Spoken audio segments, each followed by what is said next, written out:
Are we the aliens? I mean, us, people. Are we the aliens to this planet? If you don't know what I'm talking about, we're about to talk about the uncanny valley theory when it comes to animals. If y'all didn't know what my day job is, I'm actually a wildlife expert out here in Seminole, Oklahoma, and we take care of all kinds of different animals. And one of the things we find the most interesting is if you ever find an animal that has never seen people before, they're innately terrified of humans, okay? So I did a little research into this. How much studies have been done on this, okay? If an animal has never seen a new, different type of animal before, they're cautious, they're curious, but they're mostly not terrified. If they meet an animal, if they meet a person and they've never seen people before, they're almost automatically terrified. So, this is what the study showed.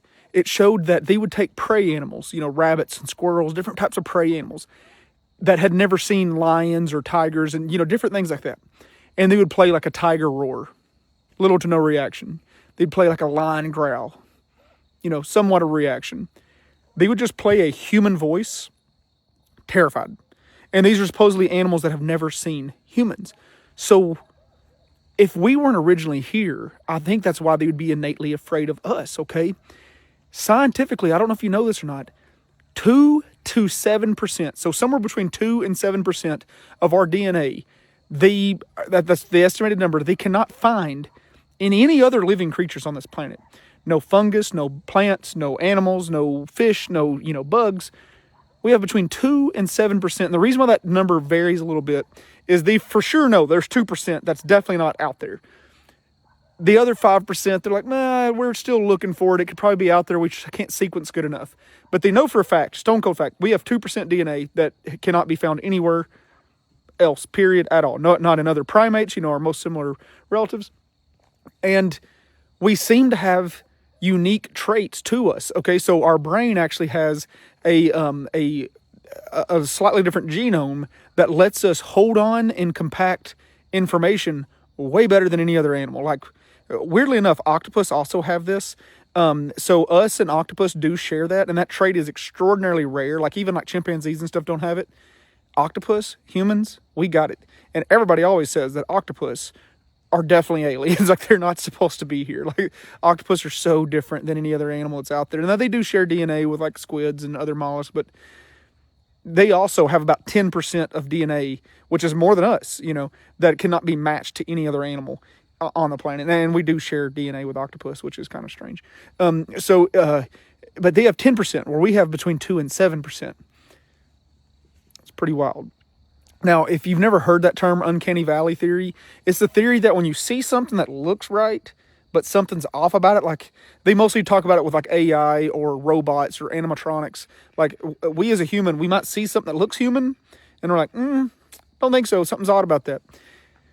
And when animals look at us and they've never seen a human before, that's the way they look at us. They're like, that's not right. Like, something's wrong about that. Like, and there's a lot of studies on what we do as humans that no other animal does, okay? Even other animals that are bipedal, like, chimps and gorillas, which bipedal is a very loose term when it comes to chimp and gorillas. They do walk on their hands a lot. But one, we're bipedal, which is extraordinarily rare in the animal kingdom, pretty much non-existent. Two, we do what's called a fixed gaze. So in our brains, when we see something, we mostly just stare at it until we figure it out. Animals do almost the opposite. Animals divert their eyes a lot because they don't want to seem intimidated. Us as humans, we're like, yeah, what's up? And we just stare at you. It's not a good thing in the animal kingdom. If you ever see a chimpanzee staring at you, it means business, and you are not supposed to stare back. You're supposed to look at its chest or look down.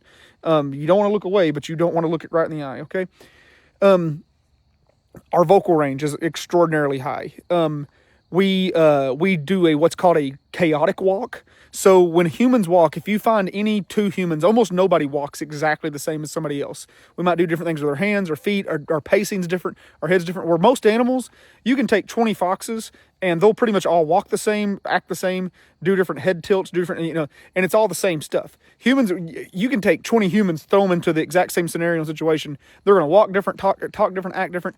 Wildly, there's such a range. So even if an animal has seen a human before, when they see a different human, it's pretty much like seeing a whole new species. And also, we vary greatly, okay? In fact, if humans were truly in the wild as animals, they would classify many of us as completely different species. And I'm not talking about like a race or anything like that. I'm talking about, okay, look at birds.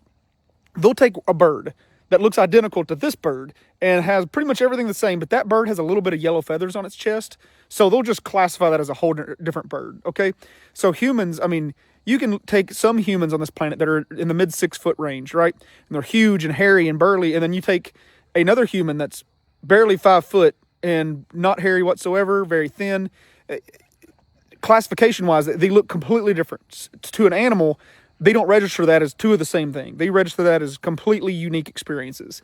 So are we the aliens to this planet? You know, we vary greatly from one organism to the other. We have DNA that's not matched in other animals, okay?